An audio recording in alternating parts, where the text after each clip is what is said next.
C'est en forgeant qu'on devient forgeron, c'est en patouillant qu'on devient papillon. Et toi, tu crois que c'est en lisant qu'on devient liseron? C'est l'émission Et nous liserons jeunesse, maintenant sur Radio Laser. Bonjour et bienvenue à tous. Aujourd'hui, Audrey nous raconte la légende des Banshees. Oui, Sophie, je suis encore dans mes lectures un peu halloweenesques. J'ai choisi de vous parler aujourd'hui d'un livre, d'un album qui s'appelle Billy, la petite Banshee. C'est signé Owen Colfer et Steve McCarthy pour Pastel, la griffe belge de l'École des loisirs. Un bel album.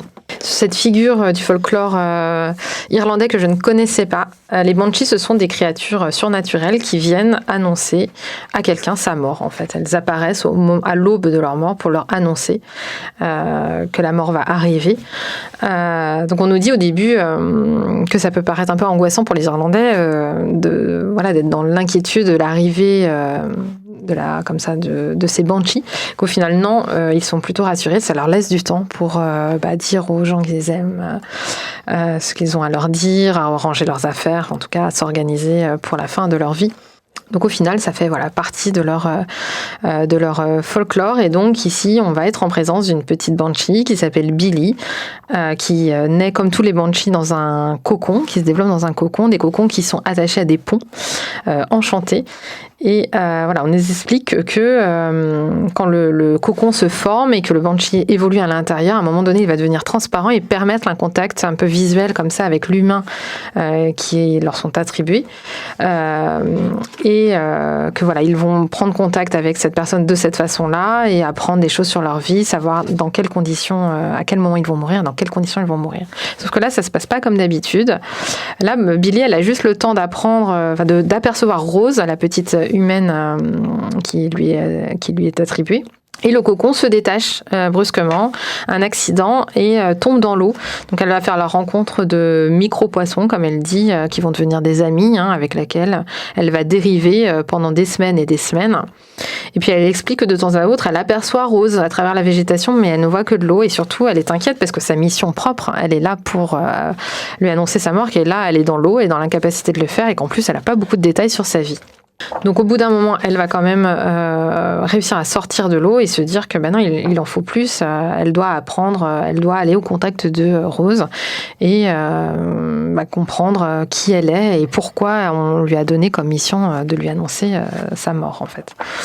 Sauf qu'évidemment, à vivre, à la côtoyer, alors au début, elle est près d'elle, mais Rose ne la voit pas, parce que Rose, les Banshees n'apparaissent qu'au moment du cri en fait, qu'au moment de l'annonce, et que là, elle a beau s'approcher d'elle et lui parler, essayer de rentrer en contact. Rose, elle vit sa vie, elle ne sait pas qu'une petite Banshee la suit de près et la côtoie juste à côté. Elle est dans sa maison, elle est aussi dans ses petites habitudes de vie.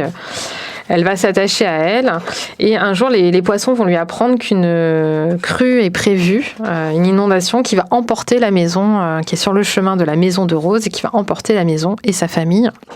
Sauf que là, vu que le cocon s'est décroché un peu brusquement et prématurément, rien ne se passe comme d'habitude. Normalement, un nuage doit apparaître au-dessus de l'humain avant que le Banshee apparaisse. Et là, il n'y a pas de nuage. Donc, elle a beau crier, on ne l'entend pas. Elle est affolée parce qu'elle ne veut pas pouvoir prévenir Rose. Donc, je vous laisse découvrir. Je ne veux pas tout vous raconter. Je vous laisse découvrir les dernières pages de l'album. Savoir si elle va réussir à rentrer en contact avec elle. Elle va sûrement réussir par un certain moyen. Et de savoir si elle va être tenue d'exercer sa mission, d'accomplir cette mission d'annonce de mort, ou si elle va essayer au contraire de déjouer la tradition pour sauver cette petite fille, sa famille et son amitié aussi. Très belles illustrations dans cet album. On est dans une ambiance un peu terrifiante, angoissante, effrayante. C'est la mort qui rôde. Banshee, c'est une figure de la mort, malgré tout. Donc beaucoup de vert, beaucoup de noir, mais beaucoup de lumière aussi, puisqu'on est vraiment dans le surnaturel et aussi dans la magie, quelque part, de la légende. Donc je vous invite à découvrir cette petite créature très attachante. C'est son humaine aussi. Et à découvrir comment tout ça se termine. Ça s'appelle Billy, la petite Banshee. Merci Audrey pour cette belle recommandation.